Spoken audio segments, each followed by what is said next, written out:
Hello petit painter.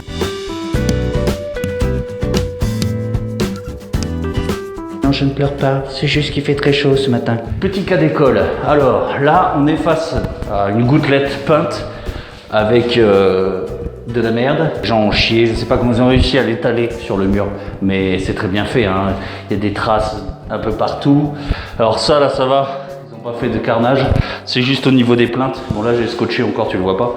Au niveau des plaintes, ils ont mis de la peinture partout. Bah tiens, regarde, si je te fais voir à la salle à manger. Voilà, tu vois, ils ont peint partout, mais quand je dis partout, c'est dégueulasse. Donc on va faire un petit cas d'école sur de la gouttelette non peinte au plafond, jamais peinte, et ce marron dégueulasse. Sans compter, regarde-moi ce beau réchampi qui a été fait là, c'est magnifique, hein. Vraiment superbe. Donc ça, il va falloir le rattraper. Alors pour rattraper ça, bah, c'est simple, on scotche juste un peu plus loin. On va venir bloquer le fond et on va peindre après au rouleau. Donc, ça, c'est l'intérieur du placard, hein. Exactement pareil de l'autre côté. Ils ont fait un super réchampi pas droit en fait. Donc là, tu mets un scotch un peu plus loin. Pour le plafond, comme il n'a jamais été fait sur le rail, tu mets un scotch, comme ça tu t'embêtes pas à réchampir. Là, on fait quoi? On passe directement une impression. On va bloquer le fond. L'impression, elle est quand même liquide sur un mur en gouttelette. C'est parfait. On va consommer 3 fois moins qu'une peinture normale.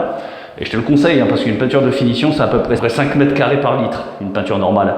Alors que là, on va être aux alentours de 10 mètres carrés par litre, je pense. Un rendement normal pour une peinture, certes, elle va être un peu transparente, mais c'est pas grave, parce qu'une fois qu'on aura fait ça, on mettra une couche de finition seulement, dans le sens de la lumière, là, et ce sera parfait. On va bloquer le fond, ce marron dégueulasse, avec la même impression. Alors tu vois, ça fait un peu beige, tu le vois peut-être pas trop, mais moi je le vois bien, ça fait un peu beige, mais c'est normal.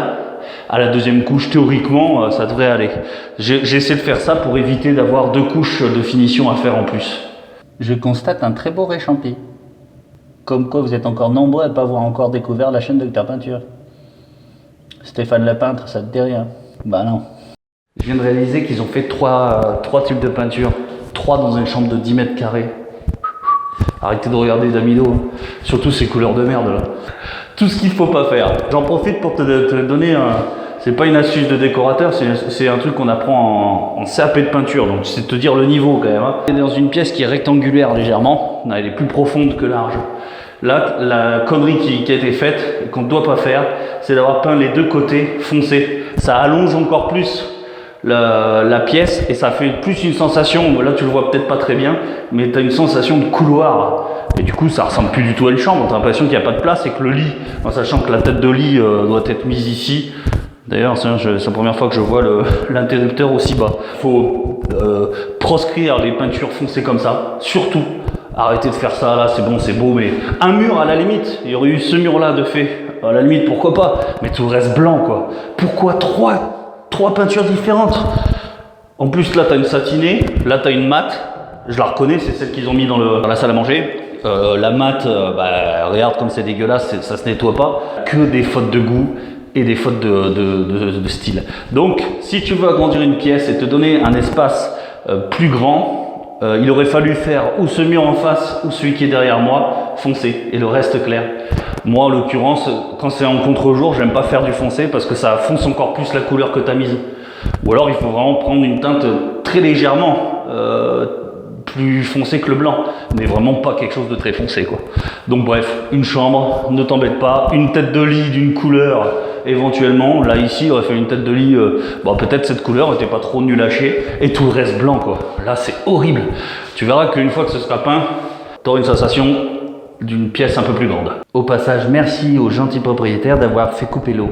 Il n'y avait pas du tout besoin de nettoyer le carrelage, les plaintes, etc. Non, pas du tout. Regarde comme c'est beau. Et je nettoie ça comment, moi? Sans eau, avec mes dents et la langue? Les coulures et tout. Comment on peut travailler comme un porc comme ça? J'ai jamais vu ça. Je sais que mon père est pas très fan de la peinture et qu'en général, il s'applique pas des masses. Il fait 100 fois mieux que ça. Regarde-moi ça comme c'est dégueulasse. Me demande pas comment je vais rattraper parce que moi je suis pas là pour nettoyer. Donc du coup je vais essayer de déborder un peu sur ce marron pour que ça fasse toujours plus propre le blanc que le marron. Mais là j'ai pas de solution miracle, hein. Le mec il fallait qu'il le fasse propre d'entrée. Et d'ailleurs il s'est pas fait chier à nettoyer. Dans cette pièce qu'on fait pour ce cas d'école, il y a des traces de peinture partout au sol. Donc j'utiliserai, je te ferai voir un grattoir, parce que ça reste du carrelage, ça peut se nettoyer. Sur le plastique, ça va être beaucoup plus compliqué, sur le PVC.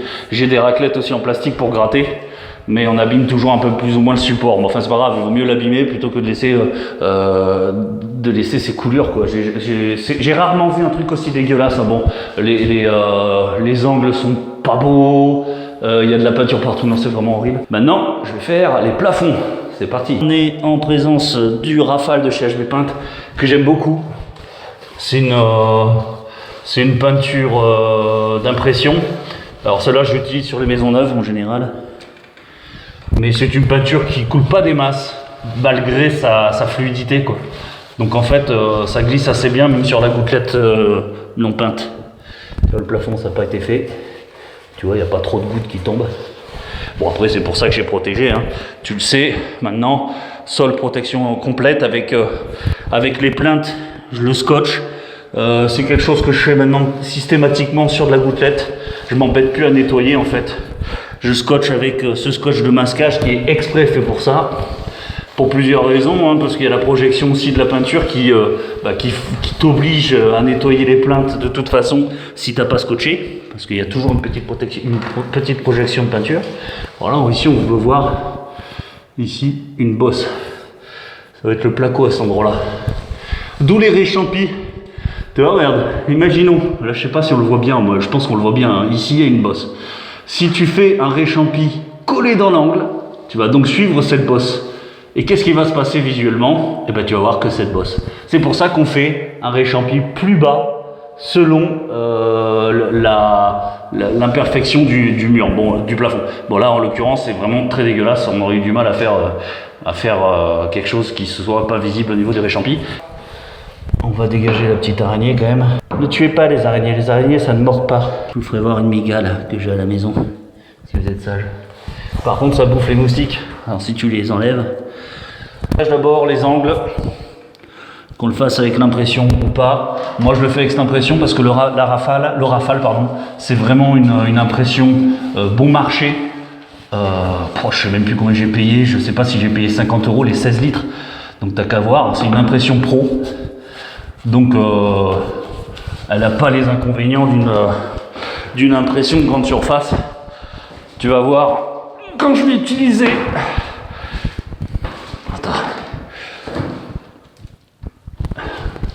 Tu vas voir quand je vais utiliser mon rouleau de chez Nespoli, là, le click and roll que tu connais maintenant. En règle générale, je m'en fous pas partout. Alors ça projette un peu, parce qu'en plus de ça, là on est quand même sur une gouttelette. Hein, ça fait un peu crépi. T'as remarqué, je profite, là j'ai bien scotché tout le rail. Comme ça je m'embête pas et je vais peindre au plus loin. Bien devant, derrière. Comme ça, je fais le haut une bonne fois pour toutes. Ce qui fait qu'après, quand j'aurai fini mon plafond, je ferai le bas je dégagerai les angles du bas et les angles des côtés. Comme ça, j'ai plus besoin de l'escabeau en fait, tout simplement. C'est parti. Impression en chantant. Ça picote pas des masses, non effectivement, parce que ça reste une impression très fluide, d'une bonne qualité.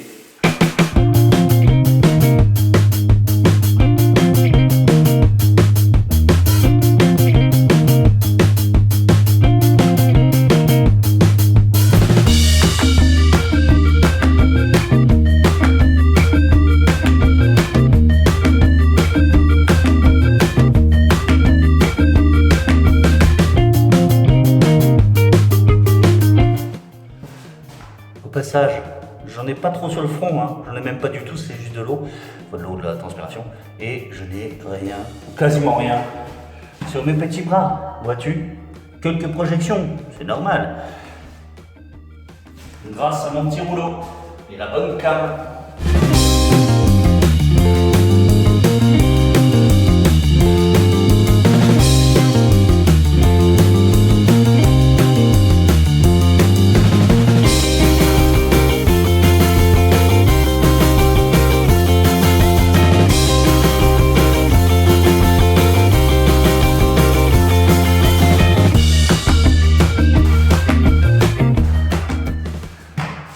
Yes, fini.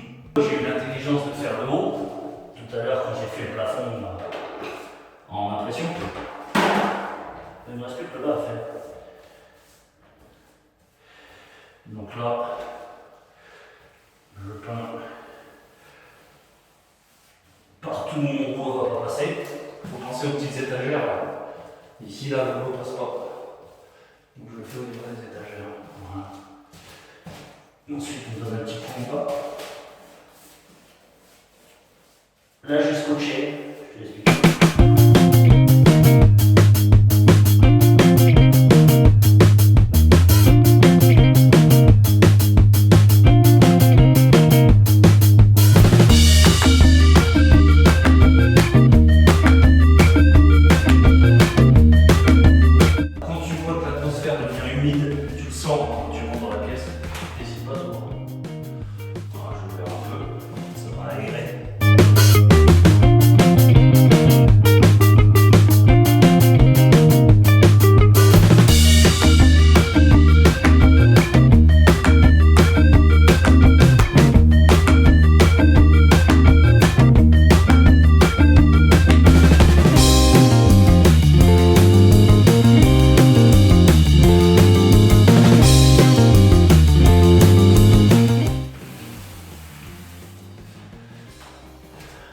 Ok, je vais finir tout le tour de la pièce et je te reprends après. L'impression à sécher, en tout cas la pression du plafond, parce que les murs visiblement ça sèche pas vite. Voilà, c'était la solution idéale sur une gouttelette non peinte, comme c'est le cas ici, c'est de passer directement une impression et on va tenter de faire juste une couche de finition et je vous ferai voir juste après ce que ça fait et ce que ça vaut. Alors tu vois quand même que de temps en temps, d'ouvrir la fenêtre, de jouer avec l'hygrométrie et l'air, le renouvellement de l'air, permet à la peinture de sécher. Elle ne séchait pas là il y a 2 secondes, je viens d'ouvrir, et elle est quasiment sèche, en tout cas au toucher elle l'est. Encore 10 minutes et elle sera sèche au toucher complètement. Donc c'est important de jouer avec l'hygrométrie et d'ouvrir la fenêtre. Mon plafond est imprimé, c'est impeccable. Je viens de faire tout le tour à la brosse, ça se voit d'ailleurs là-haut. Je vais faire la couche de finition et on va voir si en 2 couches ça passe.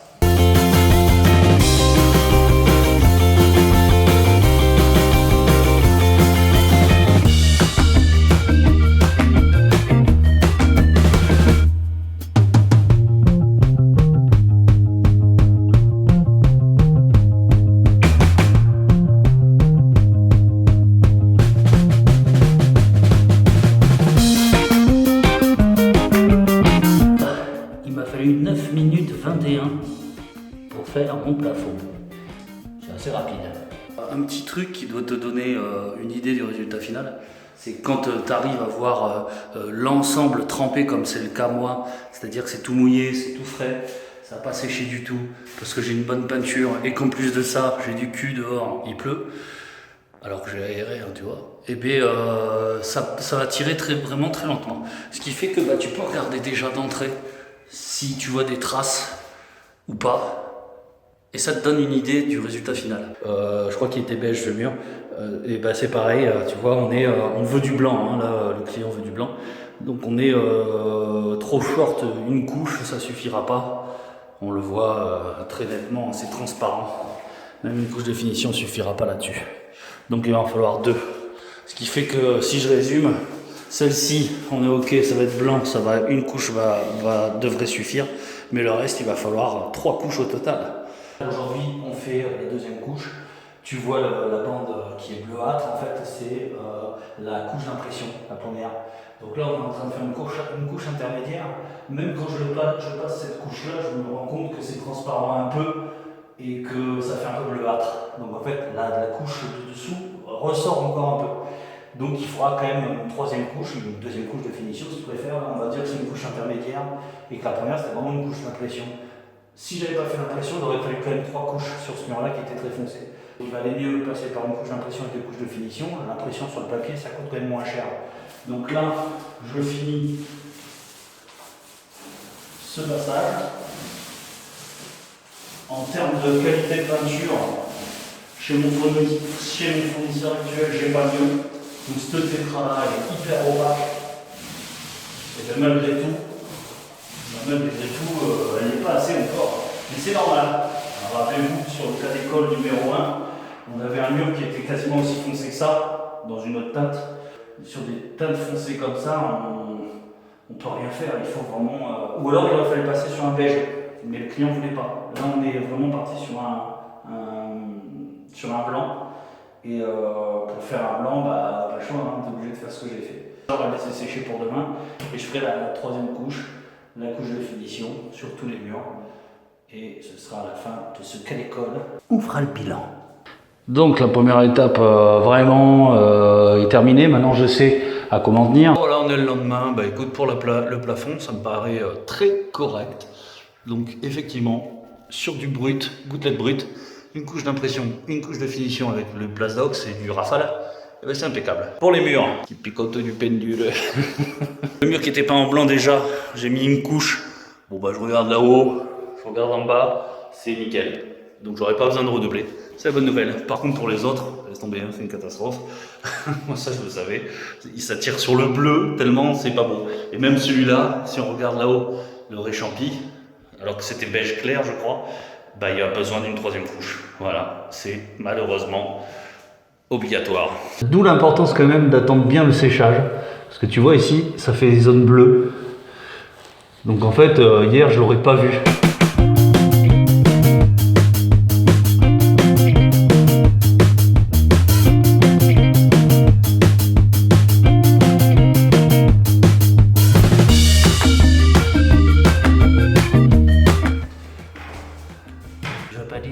Mais il va peut-être falloir une troisième couche de finition. Si tu comptes bien, ça fait une couche d'impression, 3 couches de finition, 4 passes. Alors bien sûr, tout ça dans l'expectative de mettre 3 passes de finition. Hein. T'as vu? J'ai l'accroche-cœur de Superman. C'est un signe. Comment voir que tu arrives à la fin et que tu n'as plus besoin de passer de couche de peinture? Regarde. C'est sûr, tu te dis merde, blanc sur blanc, je vois rien. Mais en fait, là je me rends compte que quand je rajoute ma peinture, c'est sur un mur sec, hein, on est d'accord? Je fais ma dernière couche, et bien en rajoutant la peinture, je vois pas de différence. Ça brille, c'est tout, mais en termes de teinte, il n'y a aucune différence. Donc là, tu sais que tu arrives à la fin, que c'est la dernière couche. Mais elle est quand même nécessaire, parce qu'une fois que tu as fait ton réchampi, que tu viens rouler juste en dessous, regarde, on voit bien la différence entre la couche précédente et la nouvelle. Donc tu vois qu'elle est nécessaire. Voilà, j'ai aéré, parce que je viens de finir ma dernière couche. Donc théoriquement, à vue de nez, ça devrait être pas mal. On se reprend quand ça sera sec, histoire de faire un petit bilan. Ça c'est un classique, je l'ai déjà vu chez les gens. Quand tu scotches, c'est très bien pour protéger l'oreille du placard, mais oublie pas de l'enlever tout de suite. Parce que ça, le scotch, si tu le laisses quelques années, c'est quasiment impossible à enlever à la main, quoi. Dès que tu as fini, et que ton support est sec, ou touché en tout cas, tu peux enlever toute ta protection. Et ça là c'est pas moi, je te le dis au passage, c'est le porc qui a peint avant moi. Et voilà, ce petit cas d'école est terminé. Je vais te faire voir un peu ce que ça donne d'ici. Alors sache quand même que c'est pas sec. Les traces que tu vois, elles vont sécher et on les verra plus. Les poils de mon cul, j'en ai fait les brosses. Tout est propre, tout est nickel.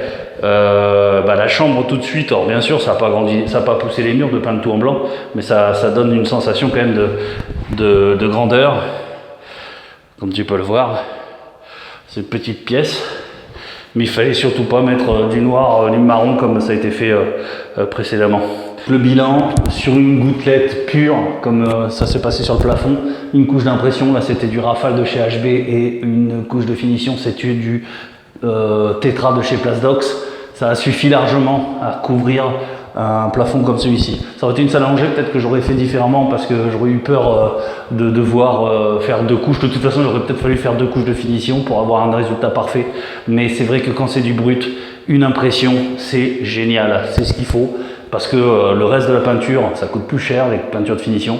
Et vous en mettrez beaucoup moins, vous en mettrez comme si vous peigniez un mur normal. Il faut savoir quand même que la gouttelette pure, c'est de la biscotte.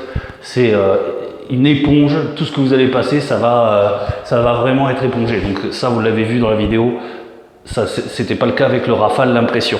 Deuxième chose, on avait donc 3 murs différentes de couleurs différentes. Le blanc, on a pu passer en une couche, parfait. La peinture la plus claire, beige ou marron, je sais plus ce que c'était, on l'a fait, voilà, 2 couches de finition, plus une couche d'impression. Alors que ici, on a fait une couche de finition et 3 couches. Donc qu'est-ce que je raconte? Une couche de... Oh bah tiens, il a fallu que je mette mon doigt là où il fallait pas, moi. J'aurais mieux fait de me le mettre dans le cul.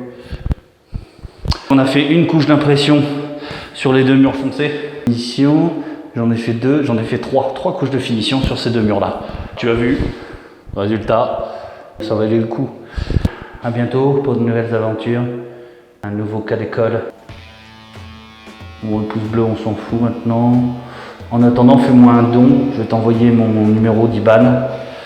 J'ai besoin d'argent. Voilà, il faut dire ce qui est. C'est la crise, ma pauvre Lucette, et je suis fort embêté. Je suis fort embêté, une fois, hein. On dit pas une fois, mais bon. Je suis belge. Enfin, dans le sang.